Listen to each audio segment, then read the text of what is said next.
Bonjour à tous, mardi 9 août 2023, bienvenue dans ce journal, voici les titres.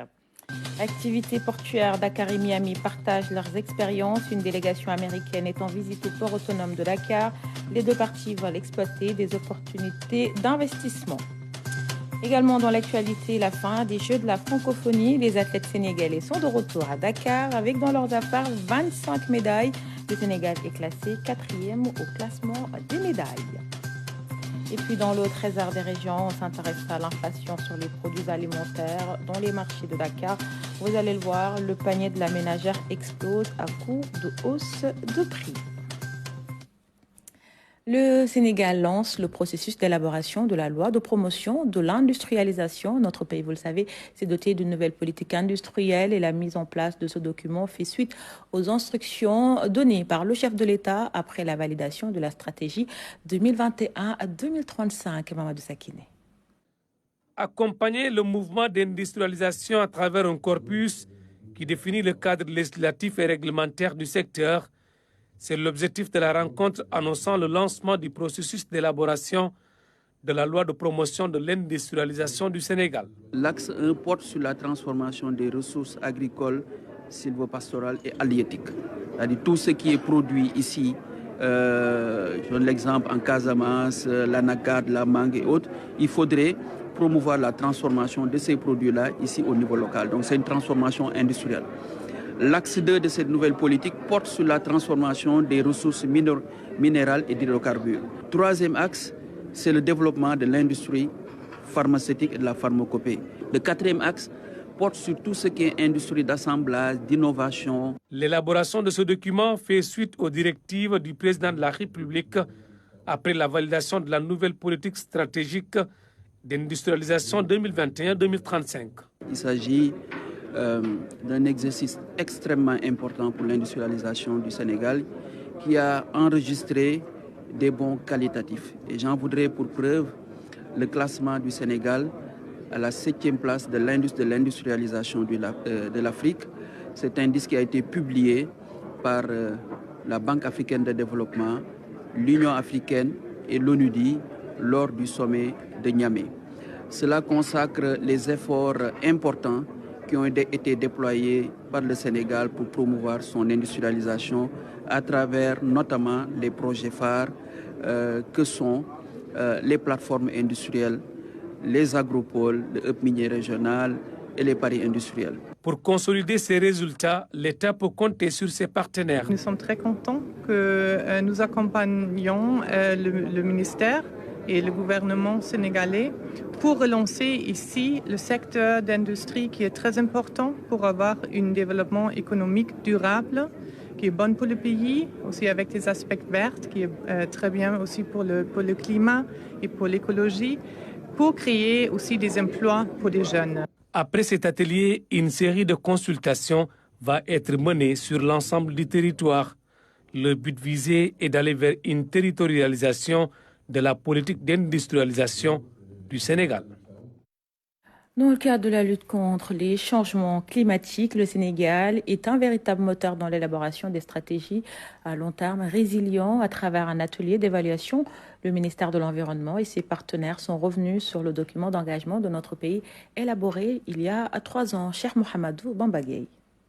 Les changements climatiques sont devenus aujourd'hui une réalité incontournable et aucun pays ne peut éluder ses conséquences néfastes sur l'environnement. C'est ce qui explique la tenue de cette rencontre principale sur les stratégies sobres en carbone et résilientes au changement climatique. Et la plateforme 2050 demeure un partenaire stratégique. On vient faire ici, c'est apporter notre soutien à la fois en termes d'expertise et financier aussi, pour l'avancée des travaux, pour s'assurer que l'ensemble des parties prenantes peuvent être partie intégrante de la discussion pour l'élaboration de la vision long terme du Sénégal vers un développement sobre en carbone, et pour aussi apporter notre expertise sur les méthodes qu'on peut mettre en place. Mais je trouve en fait au Sénégal déjà une expertise très forte en termes de planification. le plan Sénégal émergent, mais la présence de Enda Energy aussi au Sénégal nous assure que les travaux vont être menés avec beaucoup d'attention. Et le Sénégal, à l'image des autres pays qui ont signé et ratifié l'accord de Paris sur le climat, a produit un document d'engagement validé en 2020 par le président Macky Sall en matière d'atténuation et d'adaptation au changement climatique, une obligation qui traduit la contribution nationale. Le Sénégal va entrer très bientôt à l'ère de l'exploitation du pétrole et du gaz. Et comme vous le savez, les énergies fossiles sont aujourd'hui pointées du doigt comme étant l'un des responsables du réchauffement climatique.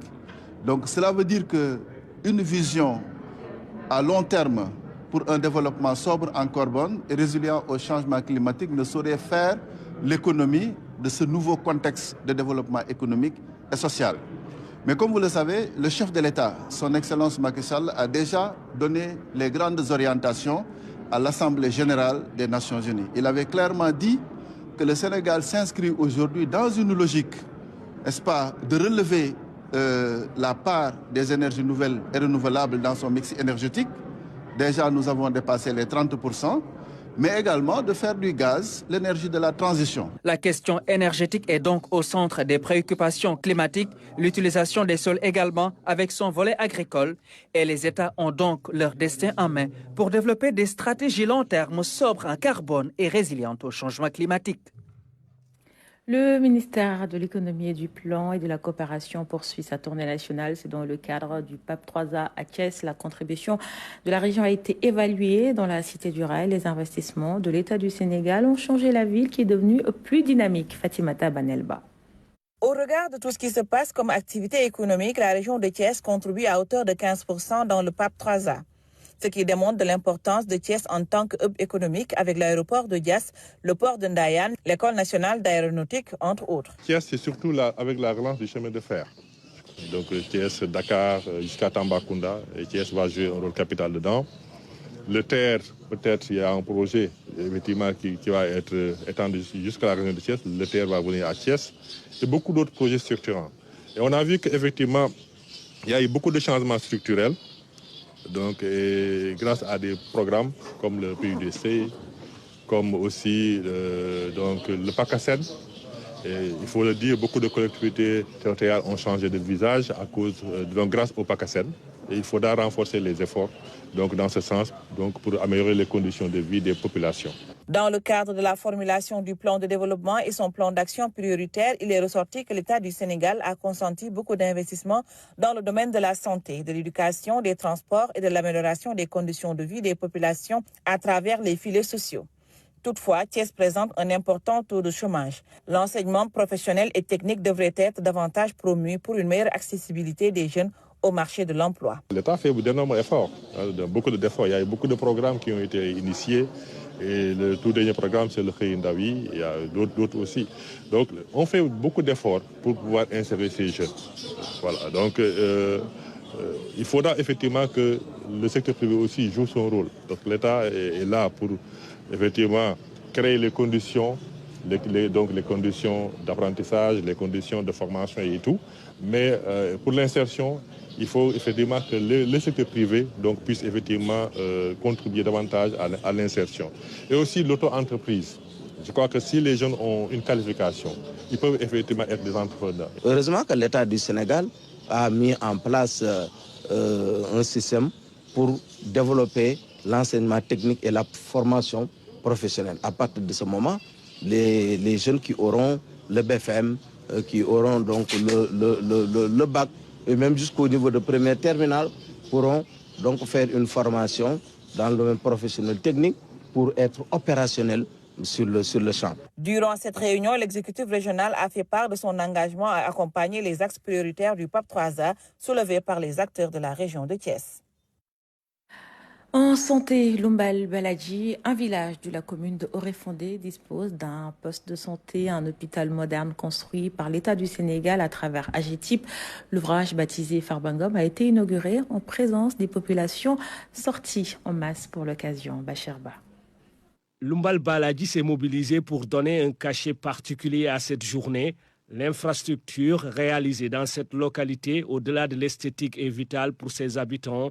Elle est équipée de matériel de dernière génération. C'est un poste de santé au standard et on trouve le minimum. Et il sera possible, certainement avec sa mise en service, de beaucoup soulager les populations parce qu'elles n'auront plus à faire d'énormes kilomètres pour aller jusque dans d'autres contrées pour pouvoir bénéficier donc de prestations de qualité. Tout a été mis en œuvre pour mettre les patients et le personnel soignant dans un cadre adéquat, aux populations de s'approprier leurs biens. Nous avons construit un dispensaire, une maternité, un logement ICP, une clôture et une extension même de l'électricité pour permettre aux professionnels de la santé de pouvoir jouer pleinement leur rôle pour relever, le défi d'accès à la santé. C'est un besoin qui était là, qui vient d'être vraiment réglé. Et Inch'Allah, la mairie et la population vont accompagner cette infrastructure-là. Jadis bourgade délaissée et oubliée, Lumbal Baladji sort petit à petit de l'anonymat. Plusieurs réalisations y ont vu le jour depuis quelques années. En 2009, Baladji manquait de beaucoup de choses et que nous avons réussi avec M. le Président Macky Sall de pouvoir réaliser ça. Il n'y avait pas d'eau,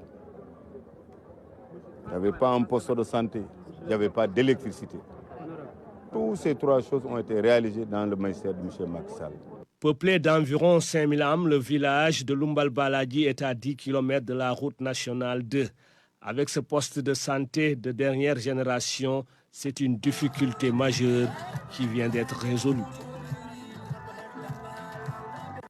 Dans l'actualité également, les activités portuaires, une délégation du port de Miami aux États-Unis en visite d'amitié au port autonome de Dakar. Il s'agit de renforcer l'axe Dakar-Miami à travers l'exploration de nouvelles opportunités d'investissement, notamment dans le domaine du tourisme avec les navires de croisière. Amadou Diallo. La Chambre de commerce américaine à Dakar considère cette visite comme une opportunité de renforcer le partenariat entre Miami et Dakar. Les deux villes ont une grande ouverture sur l'océan. Les deux ports pourront ainsi échanger sur leurs expériences et expertises dans les domaines du management, des opérations cargo, de la sécurité maritime, des infrastructures, entre autres. Dakar et Miami sont en train de marquer dans l'histoire de la coopération entre les États-Unis d'Amérique et le Sénégal une possibilité, une large possibilité, dirais-je, parce que ce brassage interculturel nous permettra de faire bénéficier de Miami l'histoire de ses origines. Parce que vous l'avez dit, madame, 54% de vos élus viennent de l'immigration. Une immigration source de diversité culturelle avec un fort impact économique grâce notamment au tourisme. Vous êtes revenus pour vivre toute la quintessence de l'historicité même de vos origines. Nous devons vous prendre la main et vous offrir Dakar comme porte océan. Cette porte de l'Afrique, qui grâce à son port, peut vous permettre de donner encore, je dirais même, un élément nouveau, mais un avantage concurrentiel aux opérateurs qui vendent vos croisières. Faites de Dakar cette escale au nom Dakar, un hub commercial, et les commerciaux du port et la direction du port vont développer.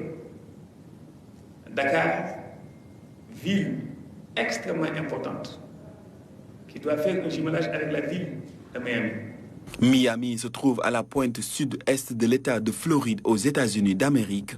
Son port a des relations de coopération avec le port autonome de Dakar depuis 1999 et cette coopération a été renouvelée en 2017. Dans l'actualité sportive, les Lions du basket de retour à Dakar après leur défaite en finale contre le Nigeria. C'était à l'Afrobasket 2023 au Rwanda. Un accueil chaleureux leur a été réservé à l'aéroport international Blaise Diagne par les supporters, mais pas que. Autorités politiques et aéroportières étaient également sur place. Maman Moussagnon, Lamine Fall. Ce sont des lions blessés, au visage fermé, qui ont foulé le tarmac de l'aéroport international Blaise Diagne. La République et l'AIBD, fidèles à la tradition, leur ont réservé un accueil chaleureux après un brillant parcours. L'équipe nationale nous a habitués à de très belles victoires. Cette fois-ci, ils nous reviennent en étant vice-champions d'Afrique. On l'a dit tout à l'heure, nous osons espérer que ce n'est que partie remise. Pour les prochaines campagnes, nous espérons qu'elles viendront, les Lions, avec la couronne. On est venu aujourd'hui accueillir les Lions du basket qui sont vice-championnes d'Afrique. Et donc, AIBD étant sponsor leader de la Fédération sénégalaise de basketball, il était important qu'on soit là. On est venu aussi en tant que Sénégalais tout court parce que l'équipe nationale féminine du basket nous a fait vibrer lors de cette compétition. Mes mots seront des mots de remerciement. Remerciement d'abord à l'endroit de notre sponsor AIBD qui a toujours soutenu le basket, même pendant les moments difficiles. Je pense qu'on a déjà signé 3 conventions avec AIBD et toutes les fois que nous les avons sollicités, ils ont répondu présents pour soutenir le basket sénégalais. La victoire et la défaite sont au cœur de tout sport. Certes, elles ont perdu la finale, mais elles n'ont pas démérité. Nous n'avons vraiment pas les mots. On aimerait bien retourner avec la coupe, mais malheureusement, Dieu en a décidé autrement. Donc nous sommes très contents de tous les encouragements que nous avions reçus du peuple sénégalais. Et voilà, espérons que la prochaine fois sera la bonne, Inch'Allah. Ça devait se passer comme ça. On s'est donné à fond, on a fait tout ce qu'il fallait, mais Dieu en a décidé ainsi. C'est un énorme plaisir de voir tout ce beau monde, malgré la médaille d'argent. Donc, alhamdoulilah, on est vraiment très contente. En bon Sénégalais, on voulait le trophée. C'est pour ça qu'on a tout fait. Et à la fin, on avait un sentiment inachevé. Mais vraiment, je suis très content, très fier de la prestation de l'équipe. Ça s'est joué à peu de choses. Et les Sénégalais ont tout donné. Moi, je suis fier de leur attitude et de leur engagement. Ces Lions ont fait rêver tout un peuple. Et ce rêve est encore permis pour les prochaines échéances qui pointent à l'horizon. La bande à Aya Traoré donne rendez-vous au mois de février pour les barrages des Jeux Olympiques Paris 2024. Et à l'issue de la compétition, Moustapha Gaye fait le bilan. Il se dit satisfait de la médaille d'argent obtenue par les Lions à l'Afrobasket. Le coach sortant est aussi revenu sur les accusations de Sierra Dillard. Je vous propose d'écouter Moustapha Gaye. Il était l'invité lundi de l'émission Galaxy Sport. On n'a pas encore beaucoup de recul, on vient juste d'arriver. Donc à chaud comme ça, je pense qu'il faut d'abord penser aux chiffres, à l'objectif qui nous a été assigné. C'était d'être dans le podium. Secrètement, on cherchait la première place, mais on a rencontré une bonne équipe du Nigeria. Vous savez, je le disais souvent, ça va se resserrer de plus en plus au niveau du basketball féminin africain. Des pays comme le Mali, comme le Mozambique, comme l'Angola qui est passé à côté, comme l'Égypte aussi, Cameroun. C'est difficile. Donc j'apprécie aujourd'hui, à sa juste valeur, vraiment cette performance, cette médaille d'argent, parce que gagner en Afrique deviendra de plus en plus difficile, même si cette fois on avait beaucoup de jeunes qui intégraient l'équipe. Le régissement, il va se poursuivre, on va mettre de plus en plus de jeunes. Comme ça, les années à venir, elles vont apprendre et capitaliser pour que le club puisse essayer de prendre la tête du basket africain. Après la finale, il y a eu des propos qui ont été tenus sur les réseaux sociaux par Sierra Dillard, qui vous accuse d'avoir abandonné l'équipe à la mi-temps. En tout cas, c'est le poste qui a été fait et qui a été retiré après. Vous, en tant que coach, quel est votre avis sur ça? Est-ce que ça a été le cas à la pause? Vous avez abandonné l'équipe? Vous savez, pour ceux qui me connaissent, il y a eu vraiment des moments difficiles où non. Ceux qui me connaissent, je n'abandonne jamais. J'ai vécu des moments beaucoup plus compliqués où j'étais là pour diriger mon équipe en 2015, même cette année. Cette année, avant de jouer, quand on a perdu les 2 matchs, il fallait rencontrer l'Égypte, le Cameroun, le Mali. Non. Je ne suis pas de ce genre. Je pense sincèrement que c'est une erreur d'appréciation. À la mi-temps, je lui ai dit vertement ce que je pensais, surtout à elle, par rapport à sa défense. Elle n'a peut-être pas apprécié. Vous lui avez fait des reproches? J'ai dit vertement, j'ai dit vraiment ce que je pensais sur sa défense. Quand on est revenu sur le terrain, je me suis dit que je vais changer d'approche. Être un peu plus souple et doux. Être dans la motivation, dans l'encouragement, pour voir un peu ça que ça donne. Parce qu'elles étaient quand même sous tension. Ça ne servait à rien de leur en rajouter davantage. Donc c'est peut-être ça qui a fait qu'elle a pensé. Non, je ne suis pas de ce genre. C'est un problème. Faire un poste comme ça après une finale perdue, c'est pas une bonne chose. C'est peut-être un problème d'éducation. Parce que vous savez, contre l'Égypte, quand on a joué contre l'Égypte, Sierra, elle vient d'Égypte. Je suis allé la chercher en Égypte. Elle a mis 2 points. 2 points. Alors que c'est une joueuse qui vaut 29 points, 30 points par match. Je n'ai pas fait de poste contre elle, non. Nous, on a une éducation telle que quand on va en compétition, on y va ensemble, on joue ensemble et on évalue ensemble. Mais nous avons pris une Américaine dans notre équipe qui est venue avec sa culture, avec sa façon de voir les choses. J'ai déniché un talent que j'ai amené au Sénégal, mais nous n'avons pas pu. Nous aurions dû creuser davantage au niveau de sa mentalité, au niveau de pas mal de choses. Je pense que le poste qu'elle a fait... Elle a été phénoménale dans le tournoi. Hein, Vous savez, moi, je préfère garder ce que j'ai vu en Sierra. C'est un phénomène. Phénomène. Maintenant, on parle du poste. Je dis c'est un problème d'appréciation à sa façon. Le coaching que j'ai en deuxième temps, moi, j'abonne jamais. Fin des Jeux de la francophonie, une bonne moisson de médailles pour les athlètes sénégalais. Notre pays a terminé 4e au classement final avec 25 médailles, une position qui honore le sport sénégalais et les sportifs de retour à Dakar. Envoyés spéciaux à Kinshasa, Moustapha Ndiaye et Tcherno Diallo. Le Sénégal revient des Jeux de la francophonie avec le sourire aux lèvres.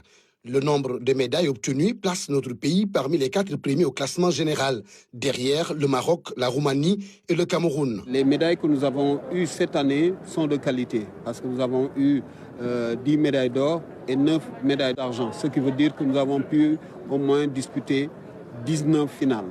Donc, et les 10 ont été remportés, donc cela nous satisfait amplement. Le comité olympique a mis 497 millions de francs CFA, compte non tenu des bourses que nous avons attribuées à d'autres et qui nous viennent du CIO. Si on met le total, ça nous fait presque 700 et quelques millions de francs CFA que nous avons mis donc dans la cagnotte pour les aider. Compte tenu donc des résultats qui ont eu lieu ici, une évaluation sera faite. Les sports individuels tels que l'athlétisme ont réalisé des performances pas des moindres à Kinshasa. La moisson a été vraiment très belle. Donc, sur une délégation de 12 athlètes, donc 10 ont été médaillés. Donc, nous avons pu récolter 8 médailles donc, pour ces Jeux-là. Donc c'est une satisfaction générale.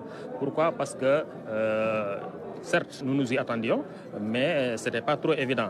Parce qu'au regard du niveau de l'athlétisme sénégalais en ce moment, comparé à ce qui s'est passé il y a 20 ans de cela, il y a 30 ans de cela, nous sommes dans la reconstruction.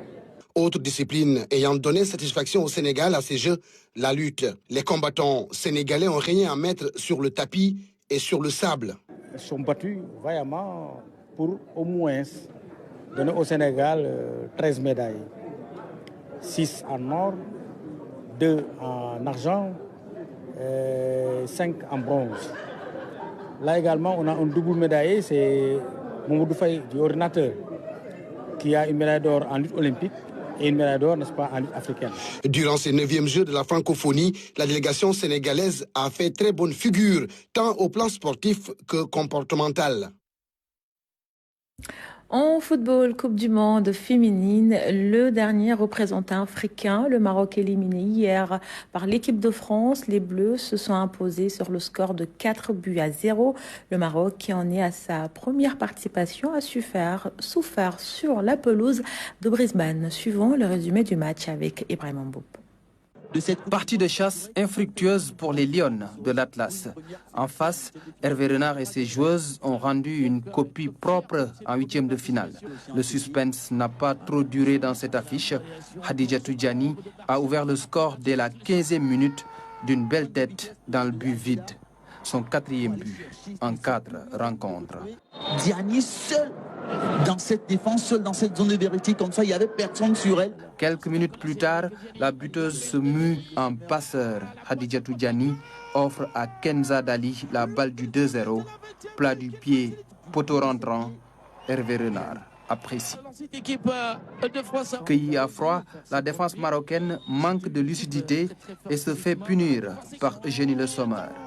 Le Maroc encaisse 3 buts en l'espace de 9 minutes. Première mi-temps prolifique de l'équipe de France, match totalement maîtrisé. Eugénie Le Sommer marque de nouveau en seconde période un doublé pour l'attaquante des Bleus qui donne plus d'ampleur au score. 4-0, la France retrouve l'Australie en quart de finale. Sur le ballon, sur ce travail que faisait... Et place maintenant à l'actualité consacrée à nos régions.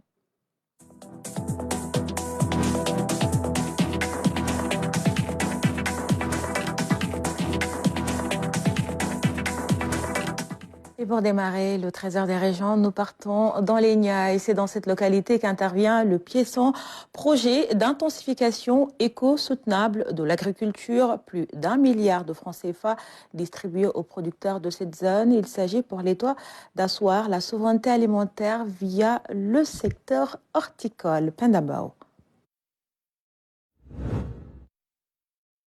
Cette cérémonie de remise de chèques aux bénéficiaires du paysan est aussi une occasion propice, dira le ministre, de baliser la voie pour une souveraineté alimentaire durable via le secteur horticole. En effet, la mise en application effective de la stratégie nationale de souveraineté alimentaire 2024-2028 permettra sans conteste au sous-secteur horticole de satisfaire 3 exigences fondamentales.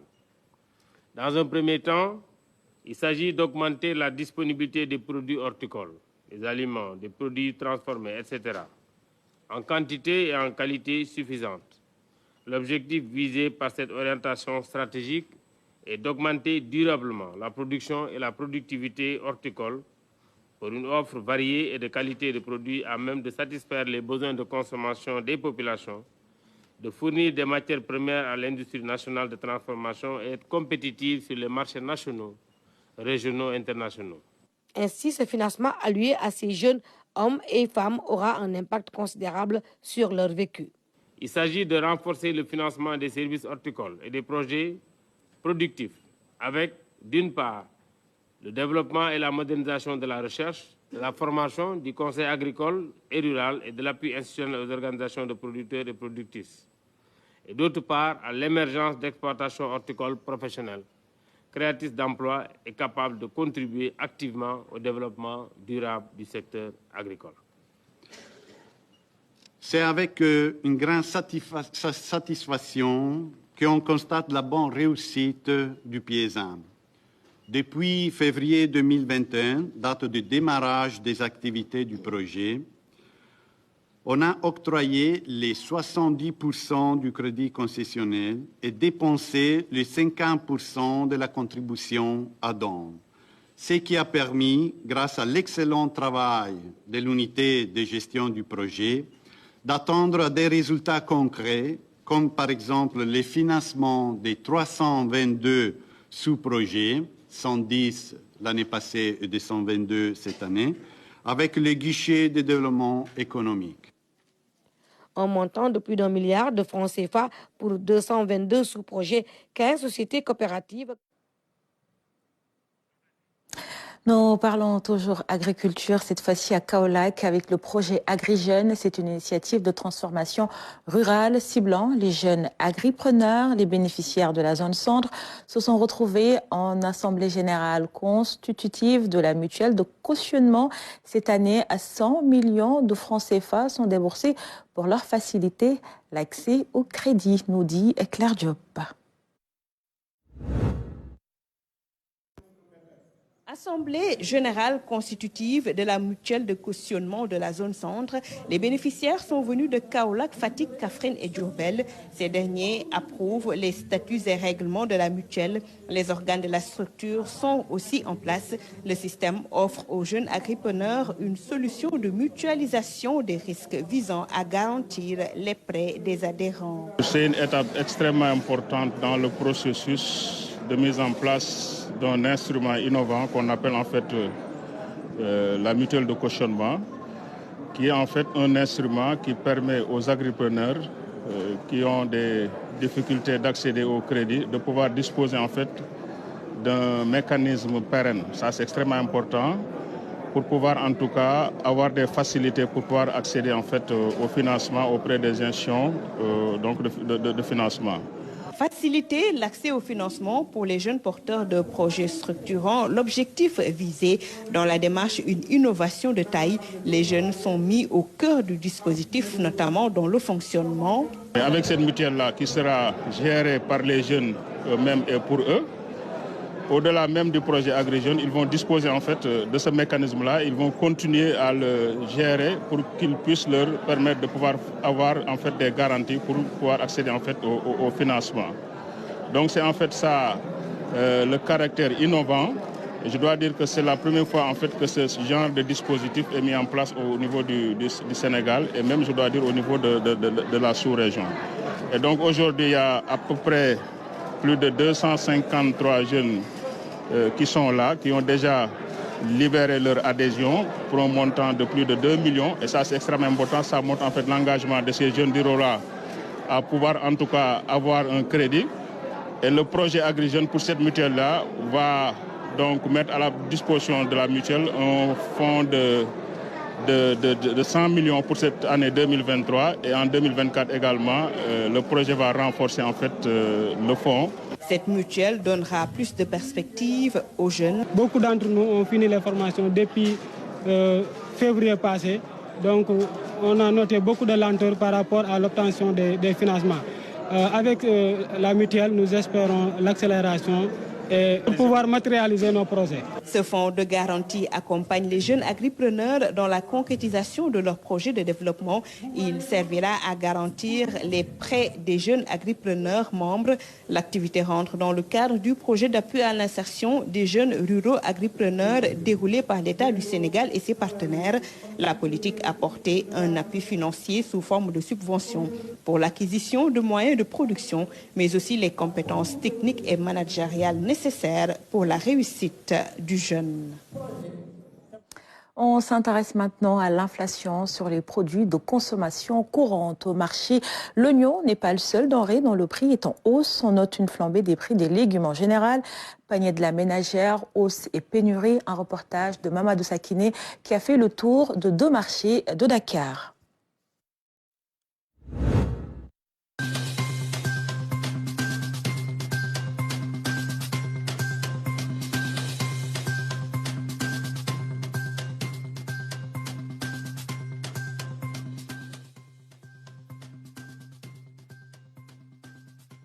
Donc, je vous le disais tantôt, on s'intéresse à la flambée des prix des denrées de première nécessité. Notre reporter Mamadou Sakiné a fait le tour de 2 marchés de Dakar. Voici son reportage.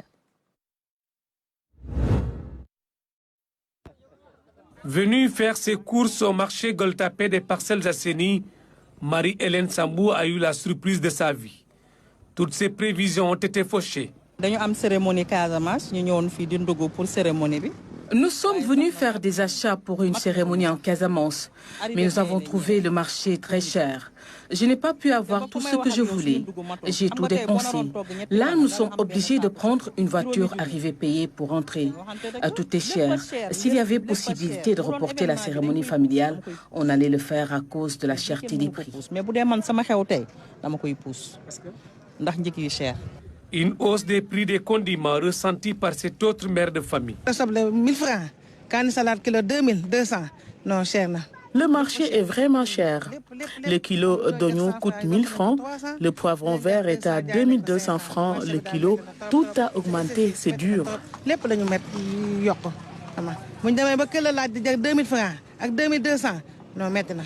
Ailleurs, le constat reste le même. Au marché Thiaroye, connu pour la qualité abordable des prix des légumes, aujourd'hui la situation est tout autre. C'est cher partout. Je suis venu au marché avec 30 000 francs. Le sac n'est même pas plein. On vend 5 carottes à 1000 francs. Pour le chou, le kilo coûte 1500 francs. Avant, avec 700, 800, on pouvait avoir un chou. Même chose pour la carotte.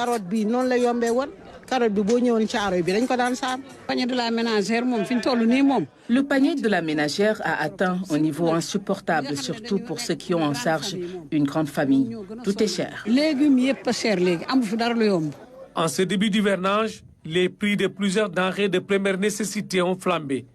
Les populations demandent à l'État de réguler les prix, mais aussi de faire un suivi. Et c'est ainsi que s'achève cette édition. Merci pour votre fidélité. Retrouvez dans quelques instants Adjaratou Ramaboy pour les Khibars. Bel après-midi à tous et à demain.